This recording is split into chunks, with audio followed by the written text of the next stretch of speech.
Sabtu, 4 Oktober 2025, Presiden Prabowo Subianto bertemu dengan Presiden ke-7 RI Joko Widodo di Kertanegara, Jakarta. Mensesnek Prasetyo Hadi bilang, kedua tokoh membahas berbagai masalah soal bangsa hingga masukan terkait rencana ke depan. Prasetyo menyatakan pertemuan keduanya sebetulnya merupakan silaturahmi biasa. Hanya saja, lokasi pertemuan yang disesuaikan dengan posisi keduanya berada. Yang pertama kan memang silaturahmi ya di antara dua pemimpin Presiden ke-7 dan Presiden ke-8. Kalau Bapak Prabowo berkesempatan ke Jawa Tengah, beliau yang sowan atau mampir. Kebetulan Pak Presiden ke-7 Pak Jokowi ada di Jakarta, ya sudah janjian ketemu waktunya makan siang, dan tentu banyak hal yang dibicarakan ya mengenai masalah-masalah kebangsaan, termasuk memberikan masukan ke depan sebaiknya seperti apa untuk beberapa hal. Kurang lebih 2 jam lah pertemuan di antara kedua pemimpin. Sementara pengamat politik sekaligus Direktur Eksekutif Carta Politika Yunarto Wijaya bilang, pertemuan Prabowo Jokowi adalah langkah politik yang dilakukan Jokowi yang dinilai publik sudah tidak ada lagi kekuatan di Kabinet Prabowo Subianto. Yunarto juga menambahkan jika di sini Jokowi menunjukkan masih memiliki kekuatan politik. Tujuannya pasti itu Mbak ya, yang utama ya, masih ingin menunjukkan bahwa hubungan mereka baik-baik saja. Bahwa hubungan Pak Jokowi dengan Pak Prabowo kalau dilihat baik-baik saja kan juga akan menyelamatkan image dari hubungan Pak Prabowo dengan Mas Gibran. Dan notabene itu kan seperti membantah lah asumsi-asumsi yang mengatakan bahwa Jokowi sudah habis, kekuatan politik Jokowi sudah habis di kabinet, dan itu akan membuat posisi Mas Gibran menjadi lemah. Dan itu sangat mungkin dilakukan, dan kita tahu Pak Jokowi dalam konteks berpolitik praktis sangat luas, sangat cepat ya mengambil positioning untuk kemudian bisa menetralisir isu-isu seperti ini. Tapi apakah ini baik dalam konteks demokrasi? Menurut saya enggak juga. Saya lebih berharap sebetulnya pertemuan-pertemuan presiden dengan mantan presiden itu levelnya beda, berbicara mengenai hal-hal kebangsaan, berbicara betul-betul mengenai masukan-masukan terkait dengan hal-hal yang sifatnya lebih besar, bukan terkait dengan politik praktis. Pertemuan kedua tokoh ini terjadi di tengah isu politik menyoal pemakzulan terhadap Wapres Gibran hingga dukungan 2 periode bagi Prabowo Gibran. Tim Liputan Kompas TV. Presiden Prabowo Subianto bertemu 4 mata dengan Presiden ke-7 Republik Indonesia Joko Widodo Sabtu lalu. Meski Mensesnek bilang pertemuan keduanya sebagai silaturahmi biasa, namun sejumlah makna tersirat apa sebenarnya yang dibahas keduanya. Karena pertemuan keduanya terjadi setelah berbagai isu muncul, mulai dari pemakzulan terhadap Wapres Gibran hingga dukungan 2 periode Gibran Prabowo. Lantas apa makna pertemuan keduanya? Benarkah ini sebagai langkah Jokowi bermanuver pasca dukungannya untuk 2 periode bagi Prabowo Gibran, atau menyoal langkah politik lain? Kita bahas bersama sejumlah narasumber. Ada melalui sambungan daring analis politik sekaligus Direktur Eksekutif Trias Politika Strategis Agung Baskoro. Selamat pagi Mas Agung. Pagi Mas Mario. Kita masih menunggu juga Wakil Ketua Umum DPP Barisan Relawan Jokowi Presiden atau Barajepe David Pajung. Sepertinya udah join melalui daring Mas Agung, Mas David. Mas David, selamat pagi. Pagi, sorry nih jadi nggak keburu. Padahal kita udah menyiapkan tempat spesial buat Mas David di studio, tapi sepertinya ada kemacetan, jadi harus bergabung via daring bersama kita. Selamat pagi Mas Agung dan Mas David, terima kasih sudah bergabung di Dialog Sapa Indonesia Pagi pada hari ini. Saya ke Mas David terlebih dahulu. Mas David, sampai saat ini semua yang memberikan pernyataan terkait dengan pertemuan Presiden Prabowo dan Presiden ke-7 Joko Widodo ini bersifat normatif semua, Mas. Sedikit bocoran dari Barajepe, apa isi pertemuan kemarin, Mas, sebenarnya? Iya, saya mau bilang begini. Pertama, ya, sesungguhnya kan memang pertemuan itu tertutup ya. Yang tahu detailnya persis itu beliau berdua ya, Pak Prabowo dan Pak Jokowi. Tetapi ada beberapa pendekatan yang kami bisa infokan ya. Memang mungkin satu sisi pertama kalau dari tinjauan kacamata sosial ya, ya mungkin normatif juga tanggapan kita bahwa pertama ini silaturahmi 2 tokoh bangsa ya. dua sahabat ya, dan ini merupakan kunjungan balasan sebenarnya, balasan secara personal ketika bulan Juli yang lalu Pak Prabowo berkunjung ke rumah kediaman Pak Jokowi di Solo, dan ini giliran Pak Jokowi yang berkunjung karena kebetulan ada beberapa agenda-agenda pribadi beliau di Jakarta juga, jadi memprioritaskan untuk mampir dulu ke rumah Pak Prabowo. Nah, kemudian mungkin pesan-pesan politik yang bisa kita sampaikan pagi ini, pertama bahwa pertemuan ini selain silaturahmi dua tokoh bangsa ya, sebagai fenomena peradaban lah, kearifan politik dan kehidupan berbangsa kita. Yang berikutnya, pesan politik yang tersirat dari pertemuan ini adalah bahwa pertama, hubungan kedua tokoh ini baik-baik saja, nggak seperti yang selama ini berkembang di publik bahwa ada sedikit mungkin kekurang harmonisan ya, padahal sebenarnya ini juga mau menjawab bahwa mereka sangat harmonis sebagai dua tokoh bangsa. Berarti ini untuk membantah juga, terkait dengan informasi yang beredar selama ini ya, apa yang beredar di media sosial bahwa hubungan kedua katakanlah yang beredar retak nih katanya. Ya, Ya. ini kan langsung jawaban ke publik secara langsung ya. Ya. Jadi ini langsung jawaban bahwa secara pribadi mereka sangat harmonis dan sangat dekat. Oke. Kemudian juga ini kan pertemuan di hari Sabtu ya, di hari Sabtu dan di rumah kediaman Pak Prabowo sebagai Prabowo Subianto, jadi bukan di rumah jabatan presiden, bukan di istana apa segala macam kan. Nah, ini mau menggambarkan bahwa secara personal mereka berdua ini sangat harmonis, sangat dekat, dan ruang-ruang percakapan itu tidak terbatasi ya, tidak terbatasi pada dinding-dinding politik saja, tetapi lebih jauh dari itu bahwa secara emosional mereka banyak membahas masalah-masalah besar. Saya mau bilang begini Mas, jadi ya mungkin pameo yang kita sudah tahu ya, kalau orang-orang kecil itu kan membicarakan orang-orang secara pribadi. Ya. Kalau orang-orang rata-rata orang umum itu bicara soal sebuah kejadian-kejadian. Tetapi orang-orang besar sekelas mereka ini pasti bicara soal ide, gagasan, paradigma, dan proyeksi-proyeksi kebangsaan ke depan. Saya pikir itu yang banyak dibahas kemarin oleh dua tokoh ini, dan kita senang sebagai anak bangsa, kita senang melihat guyupnya dua tokoh ini. Oke, Mas David, saya to the point saja. Apakah betul dari isu yang beredar ada pembicaraan terkait dengan pernyataan Pak Jokowi beberapa saat lalu soal dukungan 2 periode Prabowo Gibran yang juga disampaikan kepada Bara JP? Ya, saya pikir itu nggak lepas dari perbincangan itu juga. Oh, berarti ada ya? Lepas dari perbincangan itu. Ada ya? Ada perbincangan soal itu ya? Jadi ini kan mau mengkonfirmasi kunjungan beliau, kunjungan Pak Jokowi ke Pak Prabowo ini mau juga sekaligus mengkonfirmasi apa yang terjadi diskusi antara Pak Jokowi sebagai pembina kami, pembina relawan, pembina Bara JP ya, bahwa memang kan itu pembicaraan khusus beliau dengan para relawannya, bahwa kami diminta untuk dua hal Pak. Satu, menopang program mereka, program Prabowo Gibran itu di lapangan, karena kami kan basisnya ini basis di akar rumput, untuk menopang semua program-program kerakyatan itu.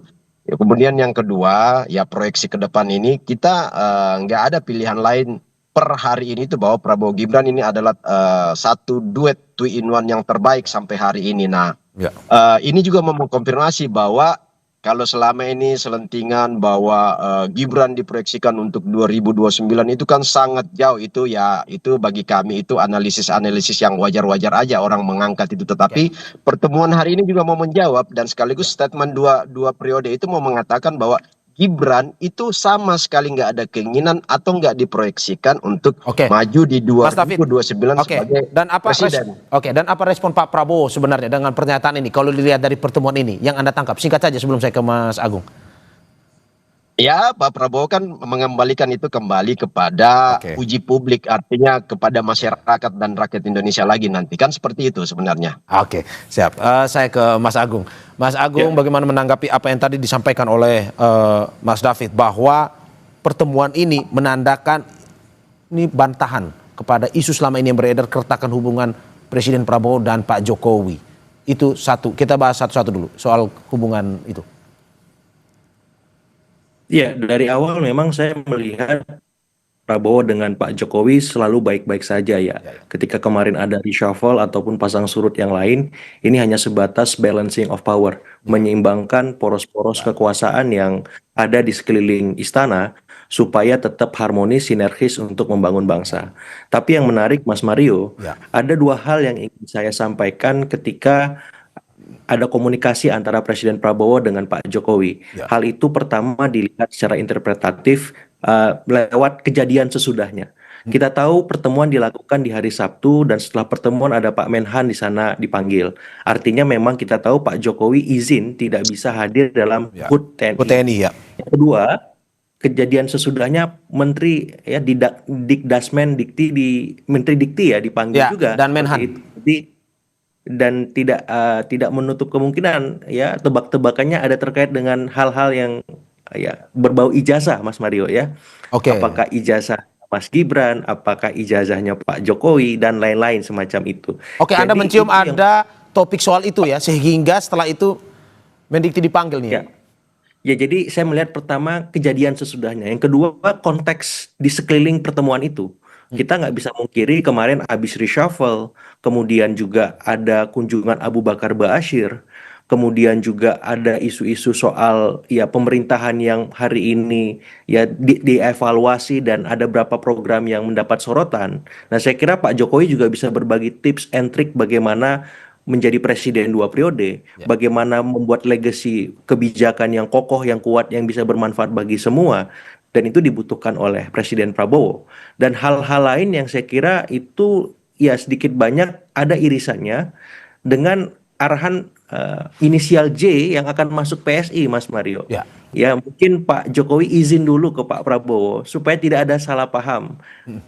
Menimbang selama ini kan beliau arahannya pengen menjadi rakyat biasa, tetapi sekarang kayaknya menjadi rakyat luar biasa, Bang David ya, seperti itu dengan bermanuver untuk PSI. Seperti itu Mas Mario sebagai pengantar. Oke, ini menarik bahwa dari kemarin ini kita menggali salah satunya terkait dengan apa kejadian setelahnya dari pertemuan Presiden Prabowo dan juga Pak Jokowi. Ada tokoh-tokoh lain yang datang ke kediamannya Presiden Prabowo. Saya ke Mas David. Mas David, analisis Mas Agung bahwa ini terkait dengan salah satu persoalan yang dibahas, yakni terkait dengan ijazah Wakil Presiden Gibran. Betul seperti itu kalau dari bocoran yang Anda dengar? Ya, saya pikir kalau hal-hal seperti itu, ini kan soal Mas Agung kan bicara kemungkinan-kemungkinan kemungkinan pembahasan itu ya bisa saja itu terjadi kan. Tetapi kan sesungguhnya kalau soal ijazah, Pak Prabowo juga sangat tahu lah, tanpa dijelaskan juga Pak Prabowo sangat tahu semua latar belakang perbincangan target-target politik di seputar isu ijazah. Pertama Pak Prabowo sudah sangat beliau ini kan jenderal lapangan yang tahu lah hal-hal seperti itu. Kemudian ketika memilih Gibran di awal itu Pak Prabowo udah tahu semua seperti apa legalitasnya. Jadi bagi Pak Prabowo sendiri dijelaskan atau enggak dijelaskan juga Pak Prabowo sudah tahu bagaimana clearnya semua hal-hal yang menyangkut isu ijazah ini. Kemudian yang memang penting juga itu karena di 3 minggu terakhir ini kan berbagai tokoh itu datang mengunjungi Pak Jokowi ya. Termasuk selain Pak Ustadz Abu Bakar Ba'asyir juga menteri dari Uni Emirat Arab juga itu berkunjung ke sana ya.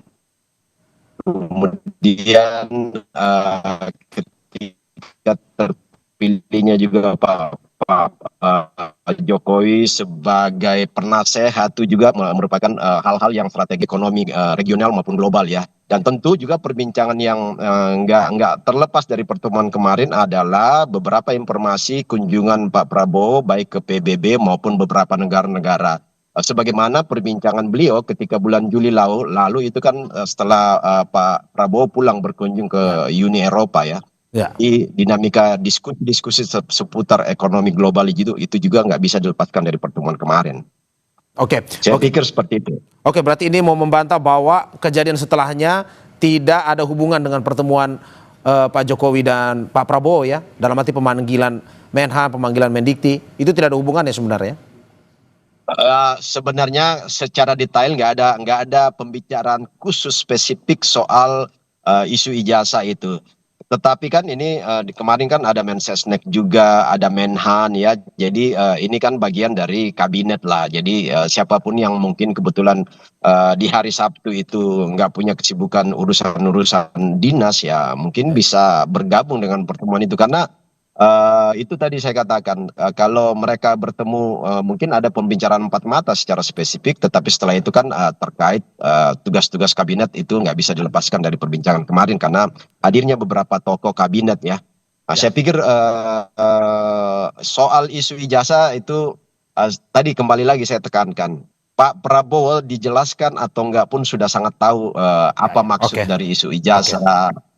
Clear and clearnya di awal pemilihan Gibran itu sebagai cawapres beliau itu juga beliau udah sangat tahu semua lah. Oke. Mas Agung, sebelum saya ke Mas Agung, Mas David terakhir terkait dengan ini, kalau kita lihat pertemuan Presiden Prabowo dan Pak Jokowi ini kan selalu mengundang reaksi dari masyarakat luas. Bagaimana ya semua orang pasti sangat ingin tahu apa sebenarnya isinya. Kalau menurut Anda selain masalah kebangsaan yang selama ini dijawab oleh berbagai pihak terkait dengan pertemuan tersebut, apakah memang betul ada pembicaraan personal dan juga bagaimana Anda menanggapi bahwa ada tanggapan ini adalah intervensi dari Pak Jokowi ke Pak Prabowo atau cawe-cawe? Menurut Anda seperti itu atau bagaimana? Saya ya? Ya, Mas David. Jadi gini, saya mau bilang begini, Pak Jokowi ini kan apapun suka atau enggak, Pak Jokowi ini kan adalah mantan presiden 2 periode, mantan gubernur, mantan wali kota Solo 2 periode juga. Jadi pengalaman panjang itu statement dari mulut Pak Prabowo sendiri bahwa Pak Jokowi itu saya banyak belajar politik, dia guru politik saya ya. Itu statement Pak Prabowo sendiri. Kemudian kata Pak Prabowo menjawab publik bahwa bukan Pak Jokowi mendorong Gibran, tetapi saya meminta 5 kali untuk sedikit memaksa supaya Gibran menjadi pasangan saya. Yang saya mau katakan adalah pengaruh Pak Jokowi itu terlalu besar ya, baik pengaruh sosial, pengaruh politik. Terlepas dari orang mengatakan cawe-cawe ya, tanpa cawe-cawe pun semua tokoh-tokoh politik punya kepentingan untuk bagaimana membangun kedekatan, membangun komunikasi politik dengan Pak Jokowi. Karena apa? Pak Jokowi ini secara basis politik arus bawah, silent majority itu masih ada di dukungan-dukungan sosial itu ada pada figur Pak Jokowi. Itu bisa dibuktikan, saya pikir para teman-teman media juga tahu lah. Setiap hari itu kan membludak itu orang berkunjung ke rumah Pak Jokowi. Sampai hari ini nggak ada mantan presiden di Indonesia yang seperti itu. Udah setahun turun, tetapi masyarakat masih berbondong-bondong. Itu bukan rekayasa, bukan cawe-cawe, bukan Pak Jokowi mengundang atau meminta. Bahkan kondisi Pak Jokowi sakit pun semua dari Papua, dari Bali, Sulawesi, Aceh, Medan, apalagi di seputar Pulau Jawa pada datang mendoakan, memberikan support moral, mental untuk bagaimana Pak Jokowi bisa kembali kuat menjalani kemarin kelemahan tubuh itu. Tapi ya sekarang kan kita syukuri bahwa beliau udah kembali fit. Saya pikir itu. Oke, Mas Agung, benar ada cawe-cawe dalam pertemuan tersebut menurut Anda? Tapi sebelum dijawab, kita saksikan usai jeda berikut, Mas Agung. Terima kasih masih di Sapa Indonesia Pagi, saudara, bersama saya Mario Sarong dan sejumlah narasumber saya, Wakil Ketua Umum DPP Barisan Relawan Jokowi Presiden atau Bara JP, David Pajung, dan juga melalui sambungan daring juga analis politik sekaligus Direktur Eksekutif Trias Politika Strategis Agung Baskoro. Mas Agung, melanjutkan pertanyaan tadi, apakah benar menurut Anda ada cawe-cawe dalam pembicaraan kemarin antara Presiden Prabowo dan juga Pak Jokowi? Iya, saya kira untuk soal cawe-cawe itu tipis-tipis atau tebal-tebal ini hanya Pak Jokowi dengan Pak Prabowo yang paham, Mas Mario. Tapi hubungan antara keduanya memang susah untuk memisahkan ada atau tidak kejadian itu mengemuka, karena kita tahu ya masa transisi yang berlangsung baik, lancar merupakan salah satu jasa besar Pak Jokowi sehingga pemerintahan Presiden Prabowo bisa berlangsung dengan optimal hari ini. Nah, yang kedua memang kasus-kasus yang mengemuka di sekeliling Pak Jokowi hari ini sukar untuk tidak disampaikan memberikan pengaruh ya ataupun dampak besar terhadap reputasi, citra maupun persepsi publik terhadap Pak Jokowi. Kita sebut ada soal ijazah, pemakzulan, Ya. kemudian ada reshuffle yang kemarin juga mereposisi beberapa orang-orang beliau. Walaupun tadi saya sampaikan di awal ini bagian dari balancing of power itu.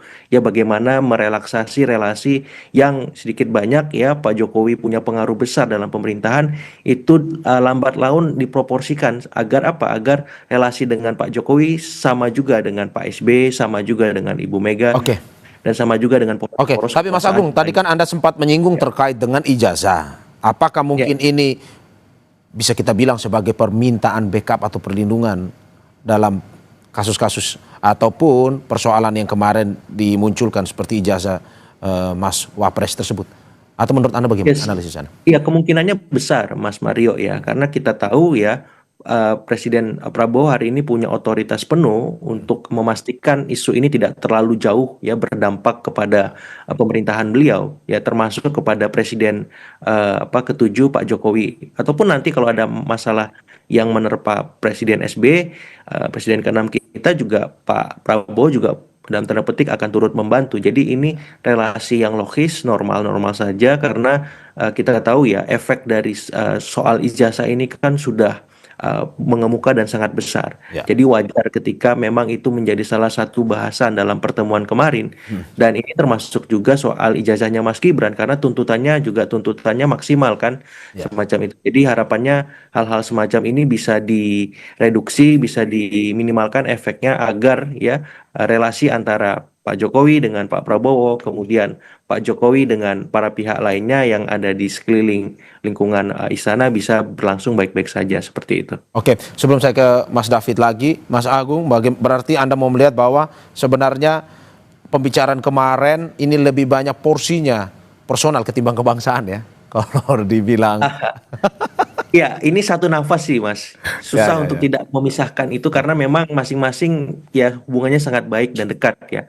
Dan ya saya tidak mempersoalkan itu, tapi yang penting bobotnya punya dampak dan harapannya bukan hanya dirasakan oleh Pak Jokowi saja, tapi juga masyarakat secara keseluruhan, karena ya banyak masalah-masalah yang mengemuka, utamanya soal-soal ekonomi yang itu perlu direspons secara konkret oleh Presiden Prabowo, dan harapannya Pak Jokowi bisa memberikan masukan-masukan konstruktif ya untuk menuntaskan itu, karena beliau punya pengalaman sukses ya melewati 2 periode kepemimpinan ya, utamanya misalkan perlu nggak ada insentif dalam bentuk BLT, perlu nggak arahan subsidi yang lebih kuat di BBM di energi dan seterusnya, supaya apa? Supaya masyarakat tidak terlalu merasakan himpitan ekonomi itu. Itu hal-hal konkret praktis saya kira juga bisa jadi juga dibahas kemarin seperti itu. Oke, saya ke Mas David. Mas David, ini soal masalah kebangsaan terkait dengan apa yang ya kalau kita bilang beberapa hal yang terjadi kemarin, MBG, terus juga BBM kalau kita lihat salah satu yang menjadi perhatian.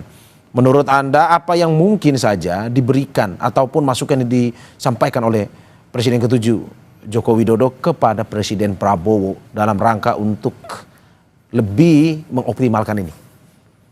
Iya, tadi saya katakan bahwa sebenarnya kan Pak Jokowi ini kan sebenarnya bukan elit partai ya, nggak memimpin satu partai sebagaimana beberapa mantan presiden yang lain, Ibu Mega, Pak SBY, termasuk Pak Prabowo sendiri sebagai elit partai. Tetapi Pak Jokowi itu lebih pada kedekatan-kedekatan emosional dengan basis-basis masyarakat grassroots ya.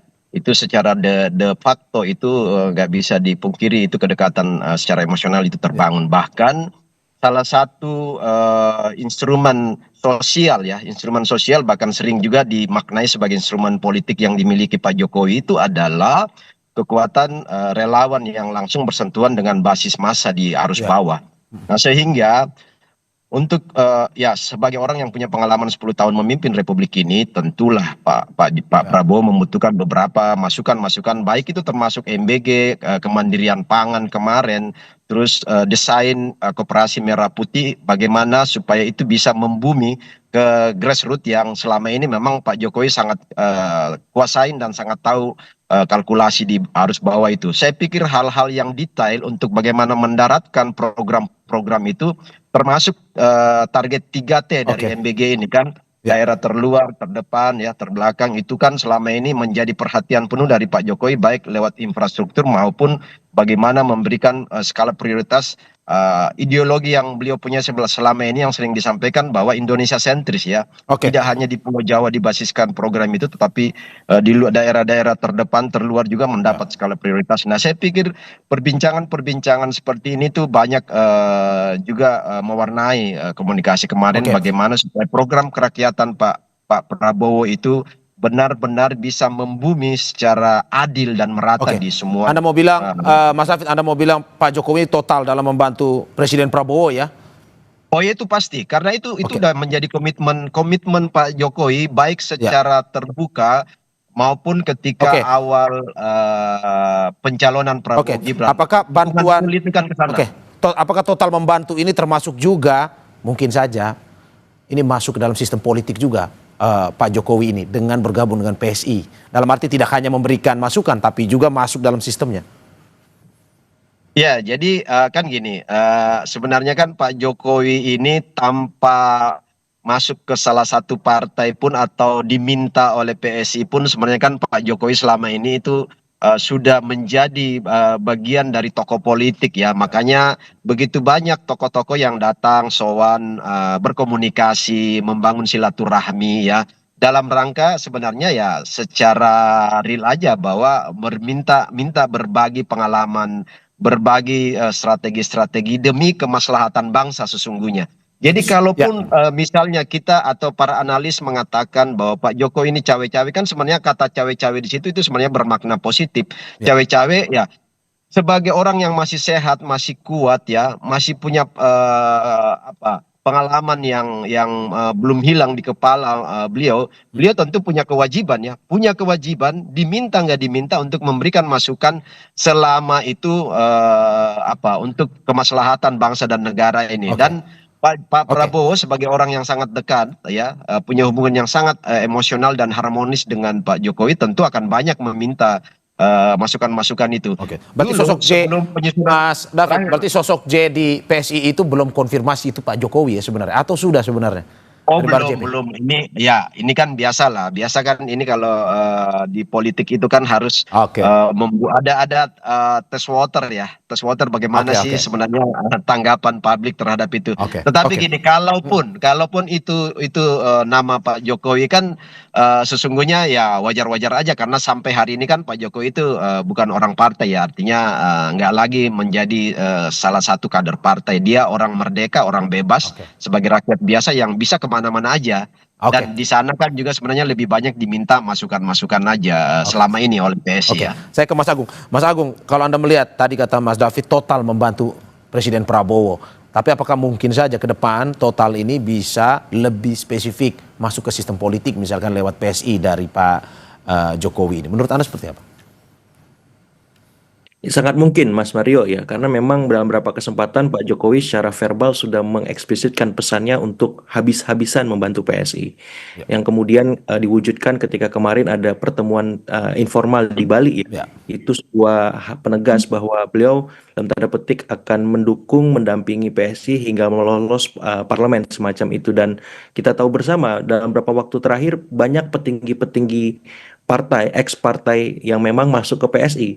Dan bisa jadi juga ini bisa menyenggol bukan hanya dalam terpetik nih Nasdem yang sudah berapa petingginya kelihatan ya menjadi pengurus PSI, tapi ada mungkin juga partai Gerindra yang kesenggol pengurusnya, partai PKB, ada partai yang lain semacam itu yang sedikit banyak itu nanti bisa membuat salah paham, sehingga ya sedikit banyak juga disampaikan ke Pak Prabowo bahwa beliau akan aktif di politik misalkan lewat PSI dan harapannya bisa menyambung komunikasi dengan presiden yang itu memberikan sumbangsi positif bagi ya kehidupan politik demokrasi kita seperti itu. Dan saya kira ini bagus ya, bagian dari dalam tanda petik ya komunikasi politik, ada politik supaya tidak ada kesalahpahaman. Walaupun ya saya berharap teman-teman PSI hati-hati dalam melakukan aktivitas-aktivitas melobi dalam tanda petik, melibatkan atau mengajak kader-kader partai supaya tidak ada ya komunikasi yang disalahartikan atau kesalahpahaman yang mengemuka seperti itu, Mas Mario. Oke, kalau Mas Agung, Anda melihat bahwa analis Anda, bagaimana melihat sepak terjang Pak Jokowi ini yang hingga saat ini, kalau kata Mas David tadi 1 tahun tapi masih terus didatangin, tapi juga Pak Jokowi punya langkah-langkah strategis politik yang lain setelah pensiun dari presiden tersebut. Menurut Anda sesuatu yang positif atau bagaimana sebenarnya? Dibandingkan misalkan presiden lain, ya let's say mungkin Pak SBY atau Bu Mega. Iya, plus minus Mas Mario ya. Ya. Plusnya ya Presiden Prabowo akan dapat masukan dari Pak Jokowi maupun presiden-presiden yang lain ya, karena beliau punya reputasi, punya pengalaman memimpin 2 periode. Positifnya itu. Negatifnya apa? Nah, kita menghindari atau meminimalkan ya istilahnya cawe-cawe tadi untuk hal-hal yang harusnya presiden itu punya hak prerogatif penuh, Presiden Prabowo, untuk menerapkan kebijakan kemudian memutuskan apapun. Nah, kalau misalkan Pak Jokowi terlalu istilahnya besar pengaruhnya memainkan peranan juga, ya istilah matahari kembar itu akan mengemuka lagi. Nah, kita nggak mau seperti itu. Kita mau presiden kita hari ini ya Presiden Prabowo punya otoritas penuh, punya hak prerogatif mutlak, memutuskan hal apapun. Dan Pak Jokowi, kemudian Pak SBY, Ibu Mega maupun presiden-presiden lain ikut arus itu. Karena presidennya hari ini adalah Presiden Prabowo dan itu sebuah keniscayaan. Nah, saya melihat arahan itu sangat jelas ya ketika reshuffle kemarin mengemuka. Pak Prabowo ingin merelaksasi relasi beliau termasuk dengan Pak Jokowi agar tidak terlalu besar, agar tetap proporsional dan profesional. Ya, karena relasi yang terlalu mengemuat, menghegemonik itu nggak sehat bagi presiden, bagi demokrasi, dan bagi masyarakat secara keseluruhan. Seperti itu. Mas David, Anda tidak melihat ada matahari kembar jika Pak Jokowi misalkan terus-menerus tampil ataupun misalkan ya kita melihat bahwa sampai saat ini apapun yang dilakukan oleh Pak Jokowi selalu menjadi sorotan sebenarnya. Ya, saya pikir nggak ada sebenarnya. Ini pembuktian. Kita mau buktikan aja apakah misalnya Pak Jokowi cawe-cawe. Sebenarnya kan kemarin kalau para analis politik bicara bahwa misalnya beberapa menteri-menteri yang selama ini dinarasikan sebagai orang-orang dekat Jokowi kan itu diganti tanpa ada masalah kan, dan tanpa ada misalnya dinamika atau misalnya ada statement Pak Jokowi kan nggak ada. Itu artinya bahwa Pak Prabowo ini sangat-sangat independen di dalam mengambil kebijakan tanpa intervensi sama sekali oleh siapapun, apalagi Pak Jokowi. Tetapi bahwa kedekatan personal mereka itu nggak bisa juga dipungkirin. Nah, jadi kata cawe-cawe yang saya katakan tadi, kalau Pak Prabowo meminta masukan, itu kan bukan cawe-cawe, itu demi kebaikan, demi juga keberlangsungan pemerintahan Prabowo sendiri, supaya pemetaan-pemetaan yang sudah dilakukan 10 tahun oleh Jokowi itu tinggal dieksekusi aja oleh Pak Prabowo, nggak perlu lagi menganalisa secara mendalam karena data, realitas, dan kondisi-kondisi faktual lapangan itu sudah dipaparkan oleh Pak Jokowi. Nah, tinggal sepenuhnya ada pada seorang Presiden Prabowo. Dan Anda juga tidak melihat ada matahari kembar ya? Oh, nggak ada sama sekali. Itu juga kan sudah disampaikan oleh Pak Prabowo sendiri kan, bahwa saya yang meminta sering beberapa masukan ke Pak Jokowi. Bahkan dulu yang saya mau katakan tadi bahwa dulu kan sebelum pengumuman kabinet awal Pak Prabowo itu kan Pak Prabowo sudah menyampaikan bahwa saya ingin meminta Pak Jokowi menjadi One Team Press ya, Dewan Pertimbangan Presiden kan. Tetapi ya Dewan Pertimbangan Presiden sampai hari ini kan itu belum tersusun secara final ya. Artinya sejak awal pun juga Pak Prabowo sudah berpikir bahwa mantan presiden dan bukan hanya Pak Jokowi, mungkin saja di situ ada Pak SBY, ada Ibu Mega untuk dimintai memberikan masukan-masukan sebagai Dewan Pertimbangan Presiden ke depan ya. Undang-undangnya kan sudah direvisi kemarin, undang-undang terbaru soal Dewan Pertimbangan Presiden. Nah, tinggal mengisi orang-orang secara final. Saya pikir soal matahari kembar itu sangat jauh karena dua tokoh bangsa ini saling menghormati, saling menghargai, dan keguyupan sebagai negara demokrasi ini yang harus dijadikan contoh, dan kita sebagai rakyat ini begitu mengapresiasi, begitu senang karena dua tokoh kita ini guyup ya. Dan negara-negara lain kan memberikan respon. Hampir jarang sekali negara-negara besar demokrasinya mapan itu yang punya tradisi seperti yang mulai dibangun oleh Prabowo dan Jokowi ini, bagaimana keberlangsungan, keberlanjutan, dan komunikasi politik yang secara terbuka juga dilakukan di depan publik. Terima kasih Mas David dan juga Mas Agung atas apa yang disampaikan. Semoga ini pertemuan kemarin betul-betul selain kebangsaan ada juga personal ya, kita harapkan ini semua untuk kepentingan bangsa, kesejahteraan masyarakat, apalagi ya di tengah isu-isu kesejahteraan ini yang masih terus dipertanyakan, masih terus disuarakan, ya kita harap bisa selesai, dan apa yang menjadi program Presiden Prabowo dan juga Mas Gibran bisa jalan lancar selama pemerintahan ini. Terima kasih sekali lagi Itu Wakil pasti, Ketua Umum itu DPP pasti. Barisan Relawan Jokowi Presiden Terima kasih. atau Barajep Sukses David Paju semua. dan analis politik sekaligus Direktur Eksekutif Trias Politika Strategis Agung Baskoro. Sehat-sehat Mas David, Mas Agung. Sama Makasih. Mas Rio, Bang David. Terima kasih. Mas Aryo, makasih Mas Agung.